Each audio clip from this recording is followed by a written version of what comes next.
hermanos, hermanas, el Señor les bendiga a todos y cada uno, a nuestros hermanos presentes y también a quienes nos acompañan a la distancia. Vamos a abrir nuestra Biblia entonces en Hebreo, vamos a seguir nuestro estudio de Hebreo, ¿cierto? Los días jueves en la epístola a los Hebreos. Vamos a dar lectura en esta noche al capítulo número 4, desde el versículo número 8. Vamos a dar lectura entonces, Hebreos capítulo 4, versículo 8, dice así: porque si Josué les hubiere dado el reposo, no hablaría después de otro día. Por tanto, queda un reposo para el pueblo de Dios, porque el que ha entrado en su reposo, también ha reposado de sus obras como Dios de las suyas. El Señor bendiga su palabra. Le damos gracias al Señor por su palabra, porque es abundante. Y cuando quiere enfatizar algo, lo repite, cosa que nosotros estemos siempre atentos a estas repeticiones. La verdad que nosotros como seres humanos no nos gusta que nos repitan las cosas, ¿no es cierto? Por ejemplo, me acordaba de uno como cuando fue hijo, ¿cierto? Todos fuimos hijos, si no, no estaríamos aquí. Y también como padre, ¿cuántas veces se nos repetían muchas cosas? Y uno cuando era joven o era niño, se aburría de que le repitieran las mismas cosas, ¿ya? De la misma manera, nuestros hijos a veces se molestan, ¿cierto? Los que somos padres lo podríamos ratificar, cuando uno les repite las mismas cosas. Y uno les repite porque ama a sus hijos, ¿cierto? No porque quiere fastidiarlos. De la misma manera, el Señor nos repite muchas cosas. Y una de las cosas que vemos en este trozo, entre el capítulo 3 y 4, es esta expresión: si oyereis hoy su voz, no endurezcáis vuestros corazones. Siempre lo decimos, mis hermanos, cuando estamos compartiendo la comunión, digo la comunión en el sentido de relaciones entre cristianos, cuando nos reunimos como iglesia, nosotros siempre preferimos, es una cosa muy natural nuestra, preferimos la comprensión, ¿cierto? La palabra de ánimo, que no es malo, necesitamos que nos animen, que nos comprendan, que nos consuelen, pero resistimos, y me incluyo, por favor, me incluyo, resistimos la exhortación, resistimos la amonestación y cuanto más la reprensión. Y lo que ocurre en esas tres palabras, ¿cierto? Reprensión, amonestación, o de alguna manera una crítica bíblica a nuestras vidas, se corre el riesgo, voy a decirlo de esa forma, que nuestro corazón se empieza a endurecer. Cuando el Señor nos muestra, nos enrostra nuestro pecado, nos enrostra nuestras falencias, no solamente nos dice que estamos mal, sino que nos llama, nos insta a corregir nuestras falencias. Pero cuando nuestro corazón se cierra, nuestras falencias se mantienen. Y no hay algo más terrible que tiene más consecuencias que cuando un corazón se endurece. Porque no hay sensibilidad al pecado. Y una de las cosas más sutiles, por decirlo así, del pecado es que el pecador, no se da cuenta de los errores que tiene. Eso sí que es dramático. Todo el mundo se da cuenta, pero no nos damos cuenta nosotros. Ese es el gran problema. Por lo tanto, no hay corrección. Y el autor de Hebreo, dirigido por el Espíritu Santo, lo insiste en 3 oportunidades. Si oyereis hoy su voz, no endurezcáis vuestros corazones. Esa es la frase que hemos repetido. Pero también, otra palabra que se repite en todo este trozo que hemos leído desde el capítulo 3 es la palabra reposo, ¿cierto? ¿Cuántas veces aparece la palabra reposo? Dirigida, por ejemplo, a el tiempo en que Israel entró o iba en pos de esa búsqueda, ¿no es cierto?, de esa promesa de entrar en la tierra del reposo, la tierra prometida, pero por su desobediencia el Señor no les permitió y tuvieron que vagar en el desierto. Esa es la parte literal del reposo, ¿cierto? Pero también dábamos el énfasis en la palabra reposo, que es la palabra que realmente se concreta, no por un tiempo, no aquí en la tierra, sino por toda la eternidad, es la palabra reposo en Cristo. Porque la palabra reposo, en definitiva, se encarna en la persona de Cristo. ¿Dónde reposamos nosotros, hermanos? En un mundo tan convulsionado, como siempre lo decimos desde acá, en donde vemos las luchas con el mundo, con Satanás, pero yo diría que hay un enemigo más fastidioso que todo eso, que somos nosotros mismos. De repente nosotros podemos aislarnos un poquito, ¿cierto? Aislarnos del mundanal ruido y estar fuera de toda esta cosa muy efervescente, social, incertidumbre, los mismos problemas que cada uno pueda tener, pero podemos huir de eso, pero de nosotros mismos jamás. ¿Qué haríamos, hermanos, si no tuviéramos el reposo en Cristo del saber que un día entraremos ya definitivamente a un lugar donde ya el pecado quedará afuera? Nuestras vidas serán totalmente glorificadas, nuestros cuerpos glorificados, y estaremos no por un mes, 2 meses, sino por toda la eternidad en un reposo pleno. Por ejemplo, quiero llevarlo así, cotejar estas cosas muy nuestras, cotidianas.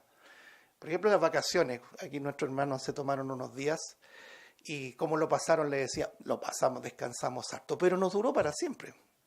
Así son, pasan volando, como se dice, en los momentos de reposo. Pero un día estaremos para siempre en un reposo eterno. ¡Qué maravilla! Y ese reposo es el que se repite una y otra vez. Y nuevamente en el versículo 8, ahora ya mencionando otro de los grandes, voy a decirlo así, que el Señor usó, Josué. Dice, si les hubiera dado el reposo que trasciende, el reposo en definitiva que un ser humano necesita para salvación, dice, si Josué hubiese hecho esto, si lo hubiese concretado, no hablaría después de otro día. Y el versículo 9 complementa, por tanto, queda un reposo para el pueblo de Dios. Acuérdense siempre, hermanos, que esto va dirigido a una comunidad, a ver si me ayudan, hebrea, muy bien. ¿Y cuál era el conflicto de los hebreos? ¿Cuál era el conflicto de los judíos? Que ellos iban tras una ley de justicia por obras, por méritos, no por gracia, no por fe. Entonces, siendo una comunidad cristiana, habían miembros, ¿cierto?, que habían entendido el Evangelio, pero habían otros que no, y volvían atrás. De eso se trata la epístola a los Hebreos. Y el autor de Hebreos, dirigido por el Espíritu Santo, quiere poner en alto no las obras de los hombres, no los méritos de los hombres, sino que la obra todo suficiente de Cristo. Por eso que presenta la superioridad del Hijo. Frente a la profecía, no hay otra profecía como la que se cumple en la persona del Hijo. ¿Se acuerdan? Capítulo 1. No hay otro líder, ¿cierto?, como Jesucristo nuestro Señor, en comparación, por ejemplo, con Moisés. El Hijo es superior a Moisés. Y también estuvimos leyendo y le dedicamos tiempo, incluso aprovechamos de estudiar lo que era la angelología para poder entender la doctrina de los ángeles, porque es una doctrina bíblica, pero también descubríamos que el Hijo también era superior a los ángeles. Y en esta ocasión nos encontramos con otro de los próceres, por decirlo así, aunque a mí me gusta decir que no hay en la Biblia tales grandes hombres de Dios, todos pequeñitos, todos falentes, todos dependientes, ¿cierto?, falibles, y este es Josué. Josué, que tiene varias conexiones con nuestro Señor Jesucristo, cuando dice aquí en el versículo 8, porque si Josué, esa palabra Josué originalmente es Jesús. De hecho hay una versión que dice, porque si Jesús entraría en conflicto, y a lo mejor nos confundiríamos un poco, ¿por qué se refiere a Jesús? Porque la palabra Josué es Jesús, lo voy a decir en términos muy simples, Jesús en hebreo. Yahshua, como se dice, ¿ya? Es la misma expresión.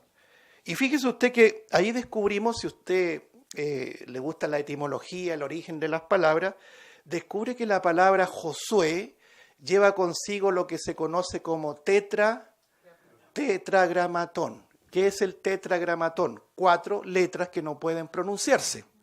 Y que nosotros en nuestras Biblias la conocemos, por ejemplo, como en la versión Reina Valera que usamos, Jehová, ¿cierto? Otros que le llaman Yahweh. Otros simplemente la traducen como Señor, ¿ya? Pero originalmente en el hebreo es el tetragramatón. Ese tetragramatón parece trabalengua, ¿cierto? Es difícil. Va consigo, ¿cierto?, en la palabra Josué. Así también en la palabra Jesús. Porque en una traducción simple significa el Señor salva. Por lo tanto, Josué o Jesús, que es lo mismo, significa Salvador. Todos nos acordaremos de Mateo 1:20. Lo estuvimos estudiando el domingo pasado, ¿cierto? Cuando hablábamos de la encarnación del Emanuel. Y ahí en el capítulo 1 de Mateo, verso 21, dice que le llamará su nombre Josué o Jesús. Aparece en griego. Jesús, porque él salvará a su pueblo de sus pecados. Por lo tanto, vemos esa conexión de inmediata entre Josué, este líder, y nuestro Señor Jesucristo. Pero inmediatamente decimos, el Hijo, nuestro Señor Jesucristo, es superior a Josué. Ese es el conflicto para los hebreos, imagínense. Nosotros lo podemos entender ahora y no hay complicaciones. Pero para ellos, Josué era un líder, fue un general exitoso. El Señor lo apoyó de principio a fin. Fue sucesor de Moisés. Y para un judío que le digan que Jesús es superior a Moisés, ¿cuánto más Jesús es superior a Moisés? Realmente creaba un conflicto, ¿no es cierto?, en la comunidad hebrea. Fíjese que hay cosas que nunca nos detenemos quizás. Si me acompañan al libro de Números, hermano, echemos una miradita, vamos a aprovechar. No vamos a hablar en profundidad de la vida de Josué, pero sí tenemos que tener noción de quién fue. Por ejemplo, en Números capítulo número 13, Números 13, voy a decirlo así más simple, Números 13, versículo 8, no sé si está en la lectura, voy a esperar un ratito.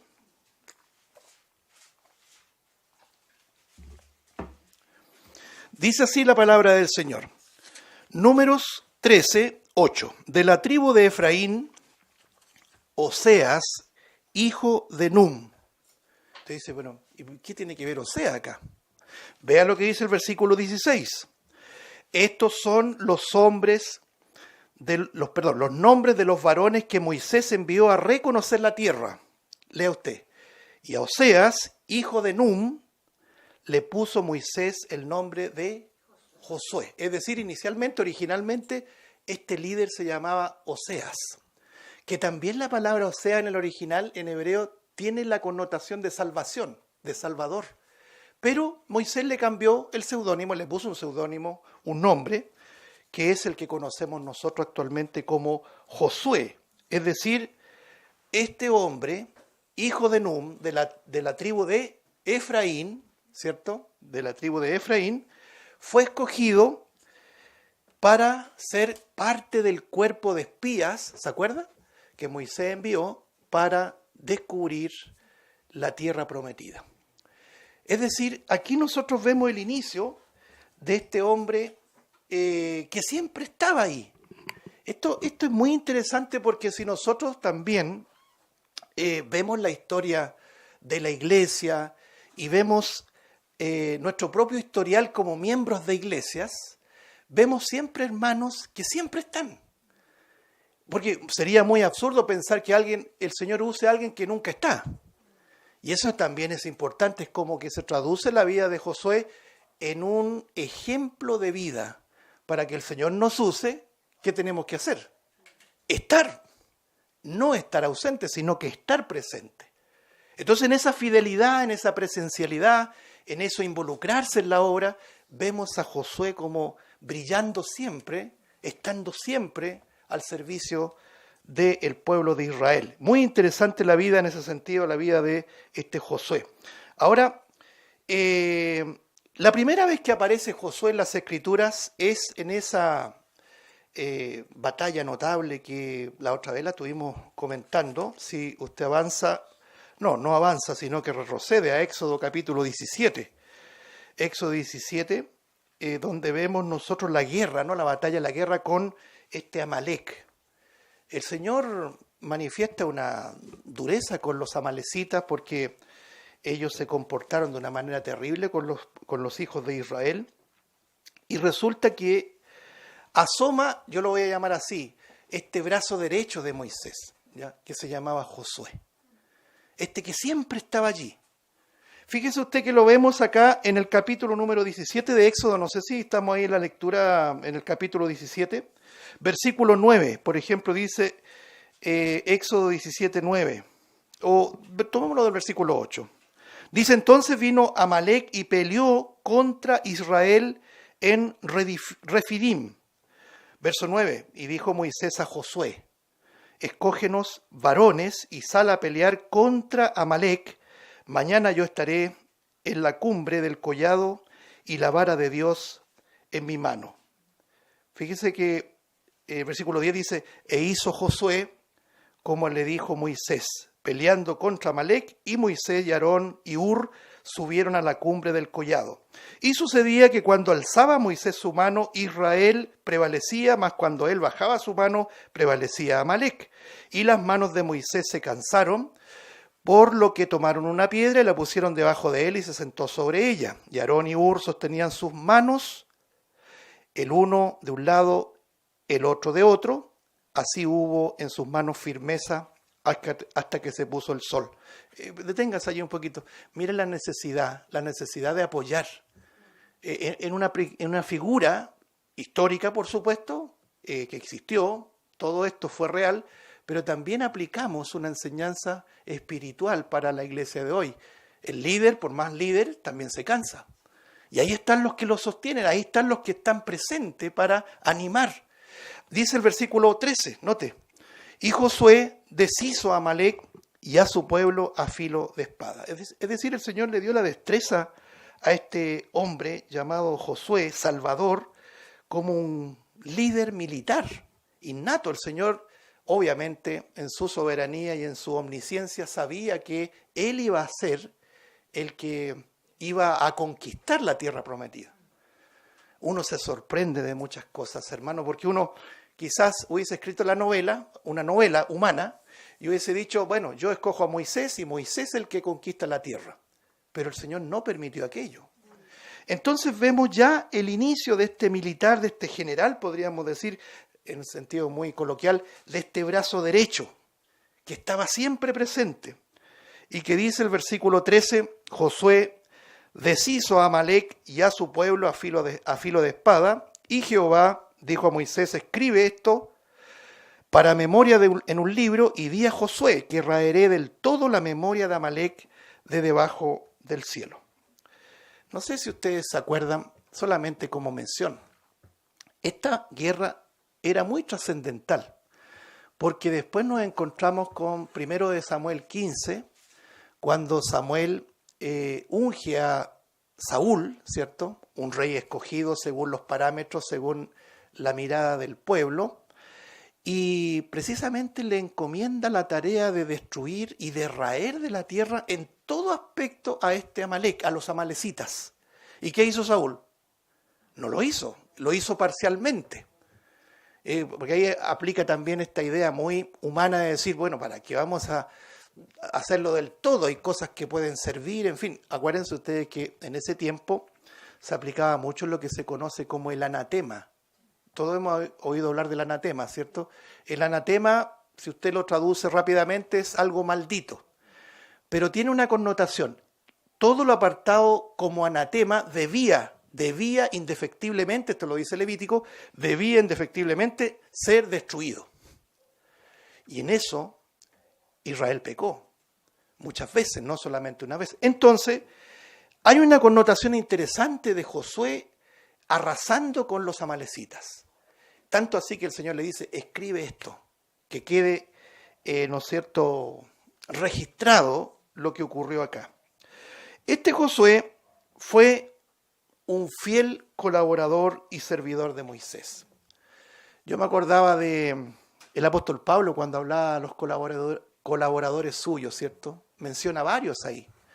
Hay varias epístolas o varios pasajes de algunas epístolas que el Señor, a través de Pablo, pone en alto la colaboración. En una iglesia, hermanos, y esto es muy interesante, se necesita Josué. Se necesita de los Josué, por decir así. De estos que no anhelan usurpar el lugar de Moisés, pero sí anhelan colaborar. Hemos conocido a través de la historia personas que quieren inmediatamente tener el liderazgo y de alguna manera usurpar el lugar de Moisés. ¿sí? Por ejemplo, una persona en particular pensaba que el servicio que él tenía era exclusivamente subirse a la plataforma. Entonces hay muchos que buscan púlpito, buscan personas, pero normalmente cuando alguien no busca eso, el Señor lo lleva allá, porque esto no es una cuestión de elección personal, sino que es una cuestión del Espíritu Santo, soberana de Dios. ¿Pero por qué digo esto? Porque muchas personas que quieren servir no piensan que el servicio nace de lo más básico y elemental que, por supuesto, a los ojos de los hombres no tiene mucho valor. Por ejemplo, tomar una escoba y barrer. Por ejemplo, ordenar el local de reunión. Hay tantas cosas para servir. Por eso a veces parece muy presumido cuando alguien pregunta, ¿qué puedo hacer en la iglesia? Si está ocupado la predicación, si está ocupado, no sé, la música, lo que sea. Pero hay miles de cosas que se pueden hacer en la iglesia. Lo que pasa es que pensamos que servicio tiene que ser solamente lo vistoso, lo público, lo que de alguna manera, a juzgar por nuestros corazones humanos, es digno de admiración. No, el servicio, inclusive el servicio más noble, es el que se hace en el anonimato. Nadie se da cuenta que lo hace, pero ahí está. Estos Josué son así. El Señor le encomendó esta tarea no porque Josué de alguna manera tenía méritos en sí mismo, no, el Señor lo escogió y punto. Pero ¿cuál era la responsabilidad de él? Estar. Y fue un colaborador de Moisés. Por ejemplo, ahí mismo en el libro de Éxodo, veamos algunos pasajes. Éxodo capítulo 24. Ya veíamos que la primera vez que aparece Josué en acción es el capítulo 17 de Éxodo. Pero en Éxodo 24, versículos 12 y 13, vamos a ceñirnos a eso nomás, en el contexto de Moisés y los ancianos en el monte Sinaí, miren lo que dice Éxodo 24, 12. Entonces Jehová dijo a Moisés, sube a mi monte, a mí al monte, y espera allá, y te daré tablas de piedra y la ley y mandamientos que he escrito para enseñarles. Versículo 13. Y se levantó Moisés con Josué, ¿qué dice? Su servidor, y Moisés subió al monte de Dios. Es decir, vemos desde ya a este Josué descrito en la Biblia como un servidor de Moisés. O sea, me detengo en la palabra servicio, hermano. Nuestro Señor Jesucristo, Él no vino a ser servido, sino que vino a servir. La otra vez nos acordábamos, Juan capítulo 13, cuando Él lava, por ejemplo, los pies de los discípulos. Esa era una tarea, y lo voy a decir así, no de un servidor meramente, era la tarea de un esclavo. Y él lo que hizo, de tomar un lavatorio con agua, una toalla y lavar los pies a los discípulos, no fue una pantomima religiosa, sino que realmente nuestro Señor Jesucristo, este Josué, este segundo Josué, por decirlo así, que es el verdadero, el inmaculado, ¿cierto? Nuestro Señor Jesucristo, Él realmente fue servidor. Por lo tanto, vemos esa conexión de un servidor llamado Josué, que estaba ahí, dispuesto a servir. No quería nada más, no pretendía nada más, sino poner sus dones, porque esto todo lo da el Señor, al servicio, en este caso, del pueblo de Israel. Por ejemplo, lo vemos aquí mismo en el capítulo número 32, por ejemplo, cuando hay otro pasaje, pero cuando aparece esta escena tan dramática, hermano, en donde el pueblo se desbanda. Hay tanto que hablar, no me quiero apasionar porque el tiempo se va y tenemos que avanzar. Pero fíjese acá, se muestra, no lo vamos a leer esta parte, pero quiero que la recordemos, yo sé que todos la conocemos. ¿Qué pasó? ¿Por qué el pueblo se desesperó? Porque le faltaba ¿a quién? Le faltaba el líder. O sea, la relación que tenía el pueblo no era con Dios directamente, que debe ser así, sino que era una relación muy política. Es decir, nos falta el caudillo, nos falta el líder, por lo tanto, dicen ellos, no sabemos lo que le haya acontecido, y van a hablar con el sucesor, en este caso, o el representante directo de Moisés, que era su hermano Aarón. Y Aarón lo pillan, yo digo, como se dice en Chile, volando bajo, sin ninguna conexión con el Espíritu Santo, y le dicen, haznos un sentido a nuestro culto. Ya no está Moisés, no sabemos lo que le haya ocurrido. ¿Y qué hace Aarón? Podría haber dicho, bueno, si tenemos al Señor, ¿por qué vamos a estar fundiendo, ¿no es cierto?, metales para crear una imagen inmunda que pretendía sustituir al Dios de Israel?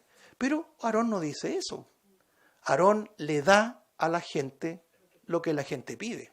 Ese es el gran problema del día de hoy. Y lo digo con todas sus letras. El error de los líderes, de los pastores de hoy día, es darle a la gente lo que la gente pide. Porque hay también varios conceptos allí. Cuando alguien vive de la obra, obviamente le conviene que la gente esté de acuerdo en todo para seguir ofrendando, seguir diezmando y poder seguir viviendo de la obra. Pero cuando alguien no vive de la obra, tiene que predicar la verdad, sea que quieran o no quieran escuchar. Y este Aarón claudicó, le dio a la gente lo que la gente pedía, pidió los zarcillos de las mujeres y todos sabemos la historia. ¿Qué ocurrió? Hizo un objeto inmundo de fundición, un becerro, al cual le rindieron alabanzas y, como lo dice también la Escritura, hicieron fiesta, se regocijaron frente a esa estatua. ¿Sabe lo que es regocijar? Es que esto a veces no se comenta. Eran verdaderas fiestas banales, ¿no es cierto? Orgiásticas, hermano, a ese nivel el pueblo de Israel. Entonces aparece, adivinen quién. Adivine, buen adivinador. Miren lo que dice Éxodo 32, versículo 17. Esto denota la idea de que Josué estaba más cerca de Moisés que del pueblo. Dice lo siguiente, versículo 17. Cuando oyó Josué el clamor del pueblo que gritaba, dijo a Moisés, alarido de pelea hay en el campamento. Verso 18, y él respondió, no es voz de alarido de fuertes, ni voz de alarido de débiles. Voz de cantar oigo yo. Y aconteció que cuando él llegó al campamento y vio el becerro y las danzas, ardió la ira de Moisés y arrojó las tablas de sus manos y las quebró al pie del monte. Y tomó el becerro que habían hecho y lo quemó en el fuego y lo molió hasta reducirlo a polvo, que esparció sobre las aguas y lo dio a beber a los hijos de Israel. Se indignó Moisés. El celo lo indignó. ¿Y quién estaba junto a él? Estaba Josué. Se distinguía del pueblo, ¿se fija? Es decir, no solamente era un gran militar, era un gran colaborador, un gran siervo, era también fiel, le interesaban más las cosas espirituales que estar pasándola bien en medio del pueblo que estaba desenfrenado en esta madrugada, ¿no es cierto?, como lo dice el versículo 6, donde se levantaron para regocijarse tras el inmundo becerro de oro. Por lo tanto, vemos una faceta muy interesante de Josué, ahí, al ladito de Moisés, discerniendo el ruido que estaba cometiendo el pueblo. No lo tenía muy claro, pero después se enteró de que era, ¿no es cierto?, la orgía en apostasía del pueblo de Israel. Este hombre, que fue un colaborador y servidor de Moisés, comienza esta ruta, este rumbo, hacia el momento en que el Señor lo iba a usar. ¿Cuánto tiempo pasó? Podríamos sacarle algún cálculo, pero el Señor lo capacitó. Pero para capacitar a alguien, la responsabilidad del hombre, y cuando digo mujer también, digo hombre, digo mujer, es estar, involucrarse en cuerpo, en alma, en sentimientos, en voluntad, en autonegación, al servicio en ese tiempo del pueblo de Israel y en este tiempo en la obra de Dios. Este Josué, sin duda, fue escogido de entre algunos como sucesor de Moisés. Lo vemos, por ejemplo, en Números. Vamos a avanzar, hermanos. Números, capítulo número 27. Mire lo que dice acá. Libro de Números, capítulo 27. No sé si del versículo 12 dice ahí su Biblia, Josué es designado como sucesor de Moisés. ¿Sí? Dice así, leamos un poquito, versículo 12. Jehová dijo a Moisés, sube a este monte Abarim y verás la tierra que he dado a los hijos de Israel. Y después que las hayas visto, tú también serás reunido a tu pueblo, como fue reunido tu hermano Aarón. Pues fuiste rebeldes a mi mandato en el desierto de Sin, en la rencilla de la congregación, no santificándome en las aguas a ojos de ellos. ¿Se acuerda de ese episodio? Donde Moisés, humanamente uno dice, bueno, tenía justa razón para enojarse, se indignó y le pegó a la roca. Y el Señor no le perdonó ese pecado. Es increíble. Uno dice, ¿qué tan grave fue ese pecado? Ahí se ve el carácter implacable del Señor. Dice, estas son las aguas de la rencilla de Cades en el desierto de Sin. Entonces respondió Moisés a Jehová diciendo, ponga Jehová Dios de los espíritus a toda carne un varón sobre la congregación que salga delante de ellos y que entre delante de ellos, que los saque y los introduzca para que la congregación de Jehová no sea como oveja sin pastor. Mira el versículo 18. Jehová dijo a Moisés, toma ¿a quién? A Josué, hijo de Nun, varón en el cual hay espíritu, y pondrás tu mano sobre él. Hasta ahí la lectura tendríamos que leer todo el trozo. El Señor ya tenía escogido a este hombre. Pero fíjense que vemos un historial de parte de este Josué. Consagración, temor, colaboración, servicio. Un gran ejemplo para nosotros. Entonces el Señor lo escoge, hay muchos pasajes, y de alguna manera, lo voy a decir en términos muy simples, no sé cuántos han visto este deporte del atletismo con las postas, ¿cierto? Entonces corre uno atrás, hasta que llega el otro, pues llega cansado, y le pasa el bastón, no sé cómo se llama eso, el bastón, no sé, alguien me puede ayudar. Testimonio, muchas gracias. Le pasa el testimonio, y él descansa, y sigue el siguiente. Así es la vida del cristiano, así es la vida de la iglesia, así es la vida de los escogidos de Dios. Quiera Dios que nuestra vida sea un correr, para que un día, el tiempo lo dirá el Señor, vamos envejeciendo, nos vamos apagando, si es que el Señor no viene antes, uno le entrega aquí el testimonio al que sigue, para que ese a su vez siga corriendo la carrera que tiene por delante. El apóstol Pablo le decía a Timoteo era joven, para nuestra sociedad no era tan joven, tenía más de 40 años. Pero el Señor, a través de Pablo, lo instruye a Timoteo. Pelea la buena batalla, porque yo ya estoy para ser sacrificado. He peleado la buena batalla, he acabado la carrera, he guardado la fe. Él ya estaba preso, él sabía que le quedaba poco tiempo. Pero hace alusión a esta carrera. A veces ocurre, hermanos, que uno no sabe cómo poder exhortar, cómo poder instar, cómo poder amonestar con sabiduría, pero con eficacia, ¿cierto?, a quienes no están corriendo la carrera, o la están corriendo de manera tan ilegítima que parece que no estuvieran corriendo la carrera, como que si no se dan cuenta que un día tendrán que dar cuentas al Señor. Quizá en este mundo, hermano, no vamos a tener ningún reconocimiento y que no nos importe eso, ni siquiera en nuestra comunidad local.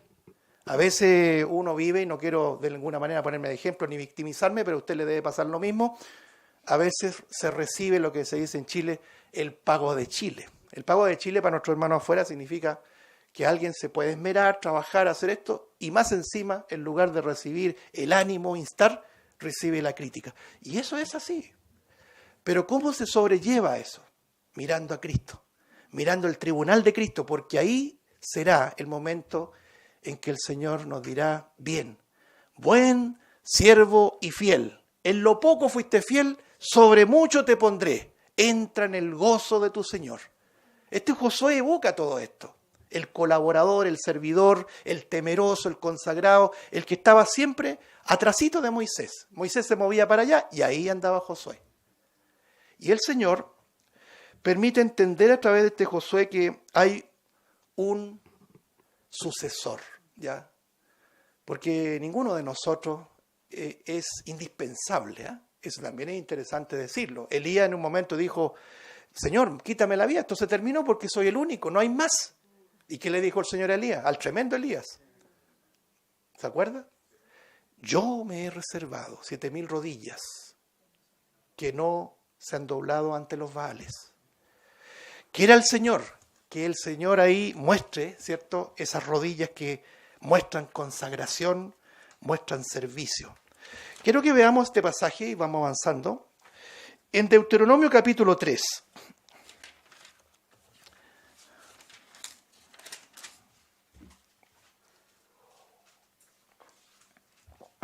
Deuteronomio capítulo número 3, versículo 23 en adelante.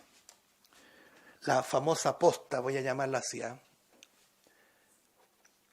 Moisés, 120 años, le entrega la posta a este Josué, a este Salvador, por decir así. Deuteronomio capítulo número 3, versículo 23.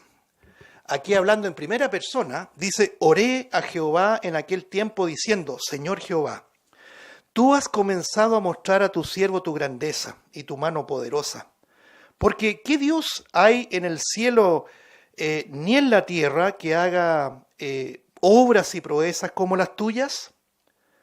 Pase yo te ruego, note lo que le está pidiendo Moisés, y vea aquella tierra buena que está más allá del Jordán, aquel buen monte y el Líbano.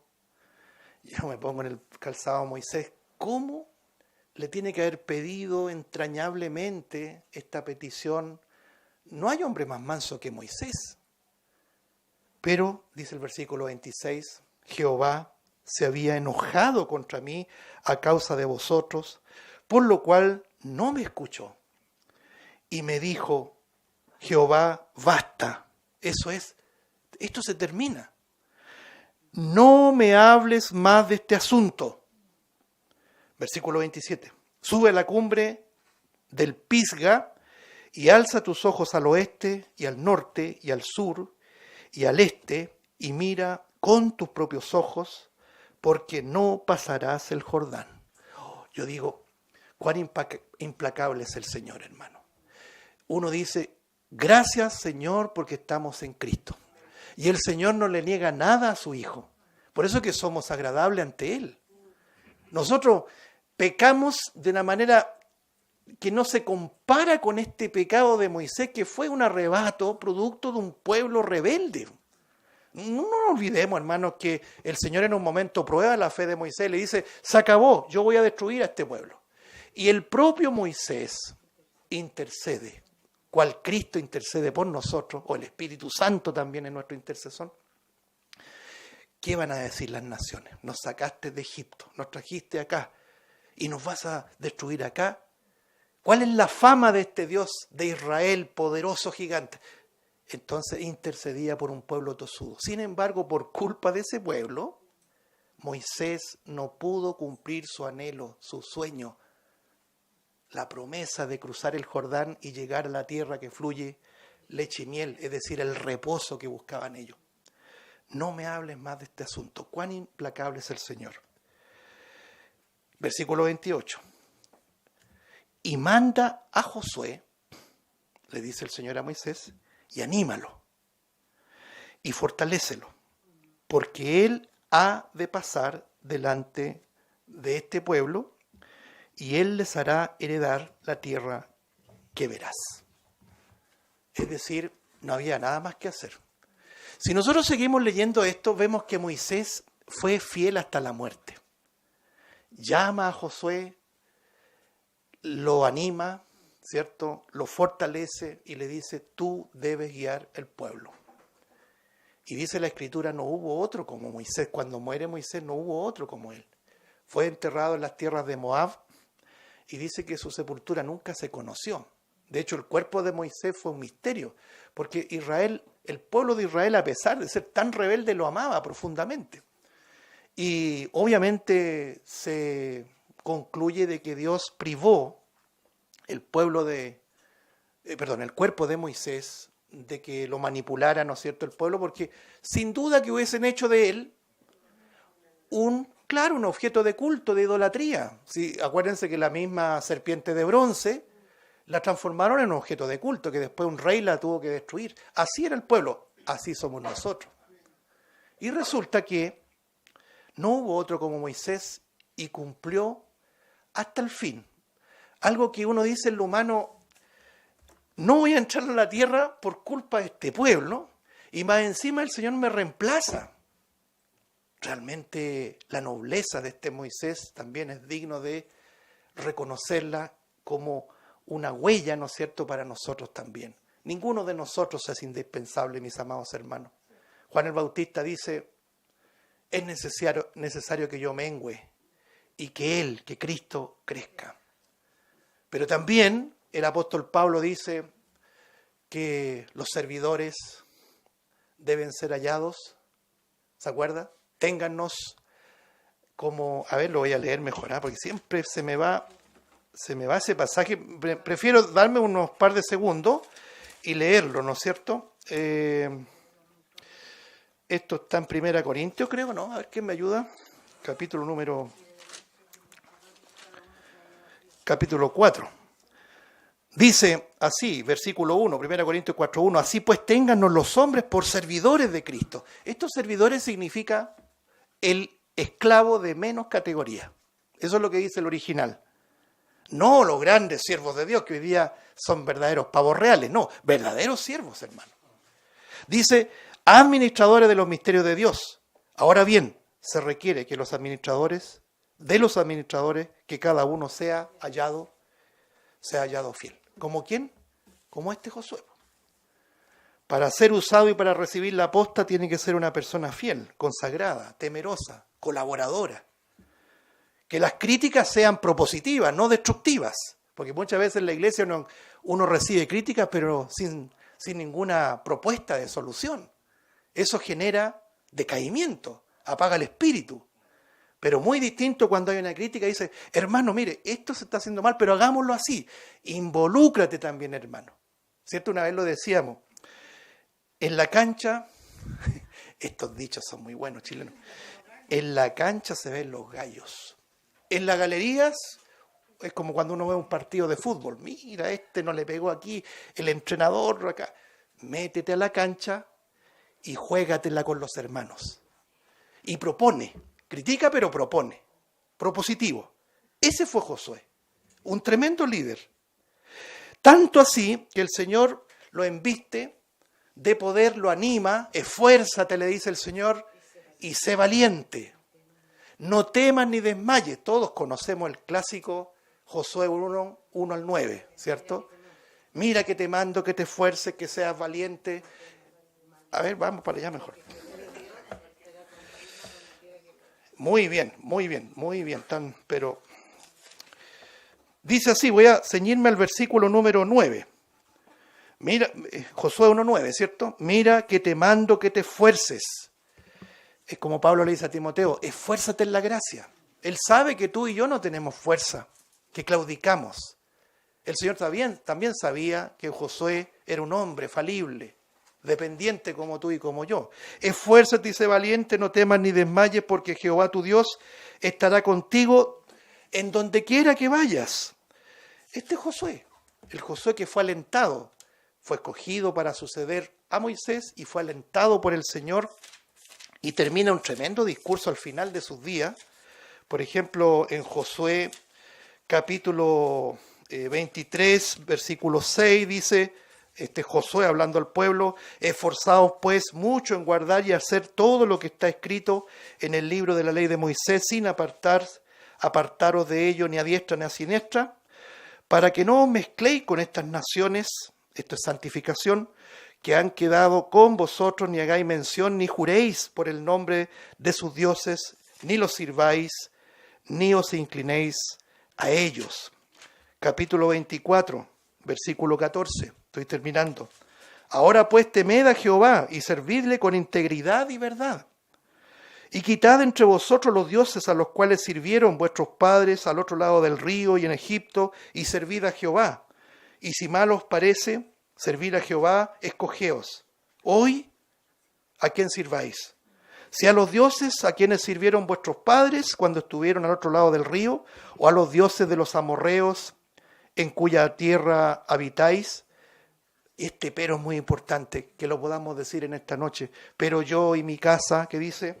Serviremos a Jehová.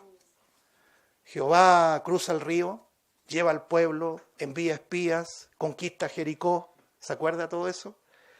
Hay un pasaje que usted lo puede leer en Josué capítulo 12, donde se muestran todos los reyes que derrotó Josué. Es decir, fue un conquistador de tomo y lomo. El Señor lo apoyó, el Señor lo respaldó, pero no fue perfecto. También cometió errores. Porque Jesús, nuestro Señor, es superior a Josué. Él nunca pecó, nunca erró nuestro Señor Jesucristo. Josué era un hombre. Eso es lo primero que debemos resaltar. Josué era un hombre, tal cual como Santiago se expresa de Elías, ¿cierto? Elías, lo primero, era un hombre. Josué fue engañado por no consultar al Señor. Nos encontramos con Josué 9, para que lo lean en casa, cuando no pudo discernir lo que estaba pasando con unos que se disfrazaron de pobres, ¿cierto? De necesitados, harapientos, los llamados gabaonitas. Y Josué, este hombre que decía, no juréis, juró por Dios, porque el juramento tenía un empeño de su propia integridad, en favor, ¿cierto?, de los gabaonitas que habían entrado encubiertamente al pueblo y después ya no podían deshacerse porque había un juramento de por medio. El juramento era inquebrantable. Bueno, este Josué introdujo al pueblo, pero lo introdujo a una tierra que es solamente una muestra de lo que será la tierra para siempre jamás. Esta es la gran, hermano, la gran diferencia con un hombre, con un líder humano, que tiene muchos méritos dignos de imitar como Josué, en comparación de nuestro Señor Jesucristo, como lo dice Pedro, el cual ha dejado sus pisadas para que nosotros le sigamos a Él. No hay otro como Jesús, ni Moisés ni Josué. Y el pueblo de Israel, sabemos que tendrá sus promesas de restauración cuando Cristo nuestro Señor venga por segunda vez. Porque el reposo, la tierra prometida, no es unos kilómetros de tierra. La tierra prometida es algo más trascendental, es la salvación eterna. Dice la Escritura, y termino, dice que muchos no recibieron lo prometido, sino que lo vieron de lejos, lo saludaron. Pero dice que ellos buscaban no una patria humana, no una patria terrenal, sino una celestial. Y el Señor dice, esto estoy parafraseando lo que dice Hebreos 11:13 en adelante, dice que el Señor les tiene una ciudad celestial. Nuestra patria celestial, nuestro verdadero reposo.